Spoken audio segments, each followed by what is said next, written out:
வணக்கம். Tamil narrative YouTube தளத்திற்கு மீண்டும் உங்களை அன்புடன் வரவேற்கின்றேன்.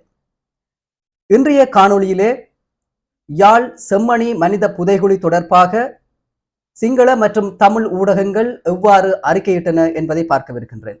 இந்த வீடியோவிலே 3 முக்கியமான விடயங்களை பார்க்க போகின்றேன். முதலாவது விடயம், கடந்த மே மாதம் 15ஆம் திகதி புதைகுழி அடையாளம் காணப்பட்ட இடத்திலே நீதிமன்றத்தின் உடைய அனுமதியோடு முதலாவது அகழ்வு பணி ஆரம்பமாகியது. இந்த சம்பவத்தை எவ்வாறு தொலைக்காட்சிகள் அறிக்கையிட்டன என்பதை நாங்கள் முதலாவதாக பார்க்கவிருக்கின்றோம். இந்த ஆய்வுக்காக 5 தமிழ் தொலைக்காட்சிகளும் 7 சிங்கள தொலைக்காட்சிகளும் தெரிவு செய்யப்பட்டன. அதன் அடிப்படையிலே தமிழ் தொலைக்காட்சிகளை பொறுத்தவரையில் 2 தனியாருக்கு சொந்தமான தொலைக்காட்சிகள் மாத்திரம் இந்த அகழ்வு பணியினுடைய ஆரம்ப செய்தியினை தங்களுடைய மாலை நேர பிரதான செய்தியிலே அறிக்கையிட்டன. எந்த ஒரு சிங்கள ஊடகமும் இதை பற்றி அறிக்கையிடவில்லை. அவை மௌனம் காத்தன.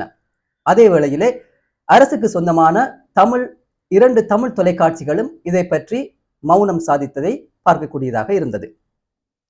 இரண்டாவதாக பார்க்க போகின்ற விடயம், கடந்த 23ஆம் திகதி யாழ் செம்மணி மனித புதைகுழிக்கு அருகில் காணாமல் போனோரினுடைய உறவினர்கள், ஆன்மீக தலைவர்கள், அரசு தலைவர்கள், செயல்பாட்டாளர்கள், சிவில் சமூக அமைப்புகள் என பலரும் ஒன்றிணைந்து அணையா விளக்கு என்ற தொனிப்பொருளில் 3 நாள் போராட்டம் ஒன்றினை ஆரம்பித்தார்கள்.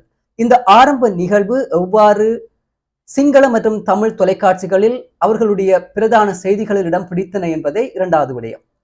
இதிலே சிங்கள தொலைக்காட்சிகள் எவையுமே இவை பற்றிய எந்த ஒரு அறிக்கையிடலையும் அவர்கள் மேற்கொள்ளவில்லை. மாறாக தனியாருக்கு சொந்தமான தமிழ் தொலைக்காட்சிகள் 3 மாத்திரம் இவற்றை பிரதானமாக அறிக்கையிட்டிருந்தன. அரசுக்கு சொந்தமான 2 தொலைக்காட்சிகள் மௌனம் சாதித்தன.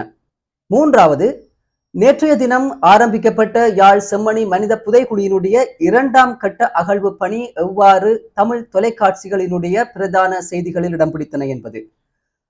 அரசுக்கு சொந்தமான 2 தொலைக்காட்சிகளும் இவை தொடர்பாக மௌனம் சாதித்த நிலையில் தனியாருக்கு சொந்தமான 3, அதாவது சக்தி, டான் மற்றும் ஐபிசி தமிழ் ஆகிய 3 தொலைக்காட்சிகளும் தங்களுடைய பிரதான செய்திகளிலே இவற்றை முக்கியத்துவம் வழங்கி வெளியிட்டிருந்தன.